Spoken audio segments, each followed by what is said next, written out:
Hello everyone, this is horror author James Hershey Jr. coming to you with another survival video. Whether you are trying to survive the zombie apocalypse or the fall of society or just a very bad blizzard, one thing is for certain: you're going to need food. Now there's tons of different videos on the internet about food storage, long-term storage, dehydration, canning. It runs the whole gamut. I believe in all those things. Today I'm going to talk about a very interesting and very cool food that dates way back into history. It's hardtack. Now, hardtack is a kind of biscuit slash cracker that was given to military troops throughout time as a field ration. And basically, what it is, it's a food that is made up of three simple ingredients and it will last damn near forever. There's hardtack that is in museums right now that is from the Civil War, and it is still good. It's still edible today, and it's from the Civil War. So if you make some of this stuff up and you keep it long term, it will last your entire lifetime and the lifetime of your children.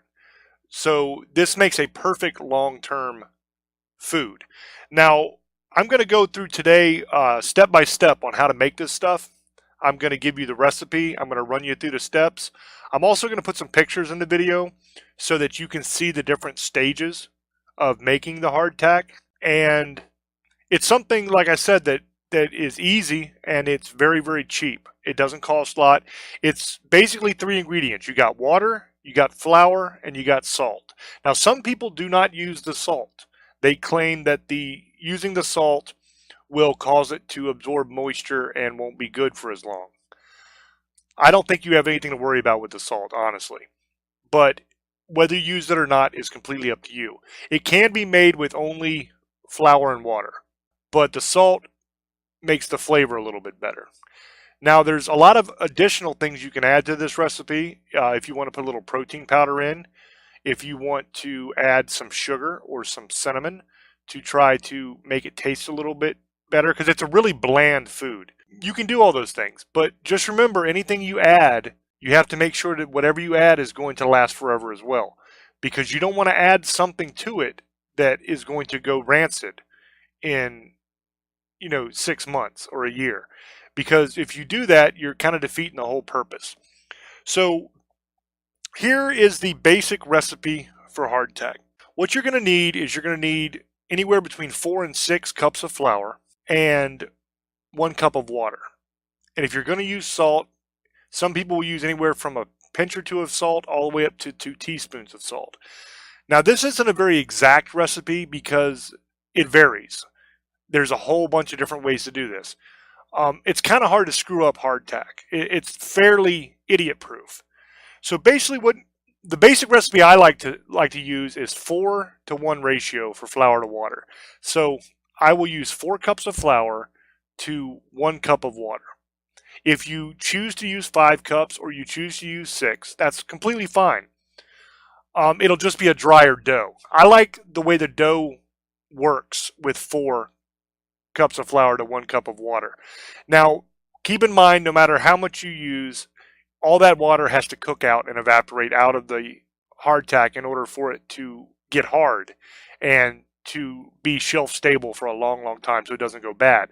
So the less water you use to more flour, the easier this is going to be to prepare. But your dough will be a lot drier and it'll crack apart a lot more, and it'll be harder to work with if you go with the 6 cups of flour. The 5 cups of flour is a good middle ground, but the dough is still not as moist and malleable as I like to have it. So that's why I go with 4 cups, but it's completely up to you. So step 1, there's a couple different ways to do this. Step 1 is putting your flour in the bowl. So if you're using 4 or 5 or 6 cups of flour, you want to dump that in the bowl. The other way to do this is to put the water in first. Some people do it that way. Doesn't really matter. Like I said, it's not rocket science. You're just trying to make a dough ball. For the purpose of this video, we're going to put the flour in the bowl and we're going to start adding water to it. Now, you don't want to dump your entire cup of water in at once. I mean, you can if you want.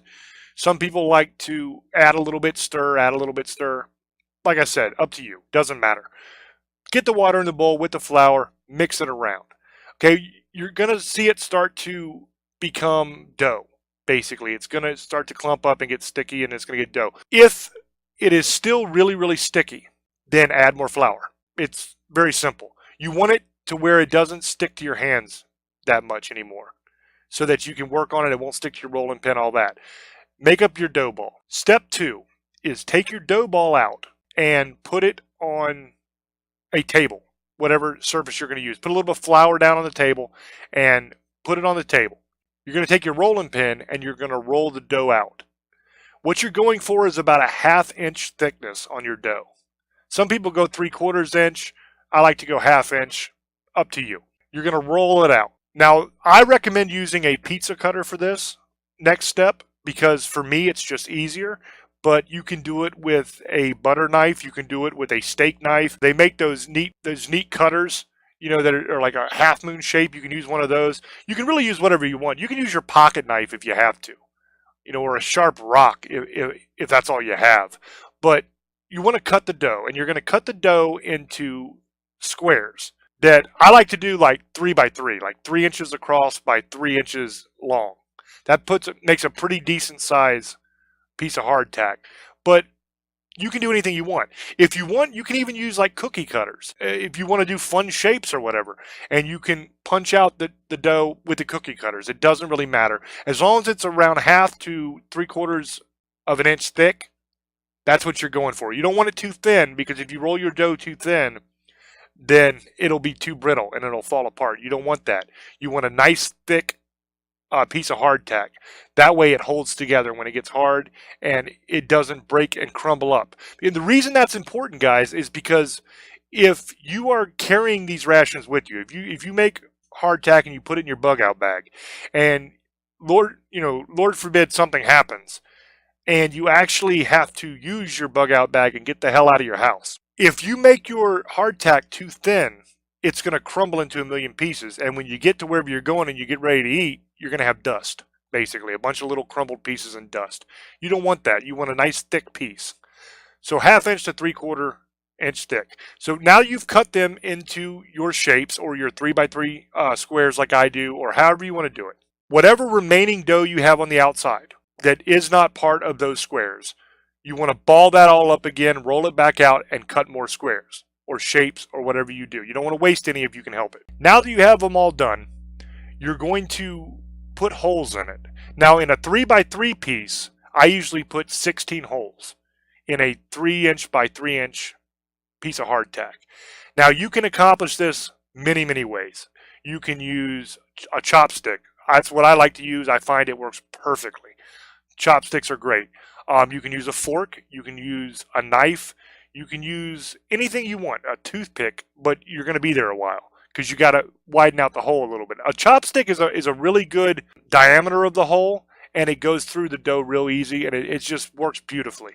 But you can use forks or whatever you have. The important thing is you want the hole to go all the way through the dough. I can't stress this enough. A lot of people will try to do this, and they will only kind of dent the dough with the fork or do it halfway. That is not good enough because what's going to happen is that's going to seal back up. You want to put the chopstick all the way through the dough and until it touches the table.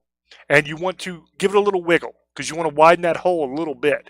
The purpose of the holes is to allow all of the moisture in the middle of your piece of hardtack to evaporate out as you're cooking it. So don't be stingy on the holes. Like I said, on a 3 by 3 piece, I put about 16 holes in mine. So that's quite a bit. Now that you've got all that done, it's going to take you a little bit of time to punch all these holes. Once you punch them all, you're going to take your dough and you're going to place it on a cookie sheet. Okay? Now this part, very, very important. It has to be an ungreased cookie sheet. You cannot use grease. You cannot use oil of any kind. Don't spray it with cooking spray. None of that stuff, guys. All of that stuff will cause your hardtack to go rancid. It will not last as long. You don't want to add any kind of oils at all because they will spoil. It has to be an ungreased cookie sheet. Put it down on there, pop that sucker in the oven. This is another point in the recipe where there is contention. I cook mine at 350 degrees for 30 minutes, and then I flip them over and I cook it for another 30 minutes. Some people will tell you 375 for 30 minutes, flip them 30 minutes. Other people will tell you to cook it down at like 175 or 200 and cook it for like 4 hours. Okay, it's up to you. Experiment, have a little fun, see what works best for you. For me, 350 degrees, 30 minutes aside, and they're done. Okay? At the end of that hour, you're going to pull them out of the oven. When you pull them out of the oven, you need to let them cool a little bit because they're going to be very hot. I shouldn't have to tell you that, but you never know with some people, so keep in mind they're going to be hot. They just came out of the oven. Let them cool before you try to pick them up. Once they've cooled sufficiently so that you can pick them up, you will notice that what you have in your hand feels almost like a brick. Okay, it's not like a biscuit like you would think it would be, or even a saltine cracker. It literally is like a very, very thick, hard, dense brick. You can bang it against the cookie sheet, you can bang it against the stove. It's not breaking, it's not going anywhere. It's solid, okay? That's what you want. If you pull it out and it's soft, it's not done. You need to cook that some more. If for some weird reason it doesn't work, maybe you forgot to actually turn your oven on and you just put it in, then you got to cook it more, okay? Now this is another thing here that is very, very important. You cannot bag these things right away. You have to let them completely cool off first before you bag them up. If they are hot at all, when you put them in the bag, even kind of warm, what's going to happen is it's going to create condensation inside the bag, which is going to get your hardtack wet, and it might mold up on you. Okay, so make sure that stuff is very, very cool. You can set it on a cooling rack. You can set it on a plate. You can set it on a tea towel. I don't care. Set it anywhere you want, but just don't bag it up yet until it's nice and cooled down. Once it's cooled down, you can either put it just in a simple Ziploc bag, or what I like to do is I will vacuum seal it and I will put it away. Okay, I buy these buckets from Home Depot that have the seal on the top and everything. They're like $2 or $3 a pop, and I'll fill those buckets up with hardtack, and I will pop the lid on, and it'll go away somewhere, and it'll just be there if I need it, but I don't ever have to think about it again. It's there. That's what I do with mine. What you do with yours is your business. These things will stay perfectly good in a Ziploc bag in your bug out bag.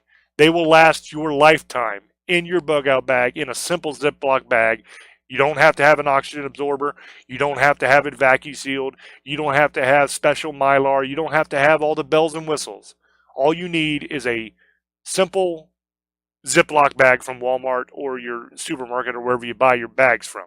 It'll work perfectly fine. You could literally just take these things and put them in a Walmart bag, like a grocery bag, and tie it and set them up somewhere, and they'll be fine. These things are very, very durable. They're not going to go bad once they're done. Like I said, in the museum, they have pieces of hardtack from the Civil War that are still perfectly fine and edible and great. They haven't gone bad at all. They haven't molded, nothing. They're perfectly the way they were made. They're still there. So these things will last you. Don't worry about that if you've done it correctly. Now, one warning. Hardtack, as the name would suggest, is extremely hard. Okay, this stuff is not easy to eat. You have to soak it in order to soften it up. You can eat it the way it is hard, but you might break your teeth on it. Just be aware of that. So the best thing to do, what they used to do in the Civil War is they would soak it in their coffee or their tea, and they would eat it that way, or they would take it and break it apart and put it in like stews and stuff like that as dumplings almost. That's a couple ways you can eat it. There's others. I mean, you guys can look that up if you want any more ways than that. This stuff is very, very inexpensive. I mean, a bag of flour is a couple bucks. Water out of your tap is kind of free other than the water bill, so that doesn't cost you a whole bunch. And salt, I mean, you can buy a whole thing of salt for less than $1. I mean, salt is super cheap. And you can make it without salt if you need to. These things will last you a long, long time. They are awesome. Make some up today. I hope you enjoyed the video. I hope you guys do this because they're not the most enjoyable food in the world. They are rather bland, but they will keep you alive. And that's the whole game plan, you know, to keep you and your family alive. Hope you enjoyed the video. Please like and subscribe to the channel. And until I speak to you again, love many, trust few, and do harm to none. I love you guys. Bye bye.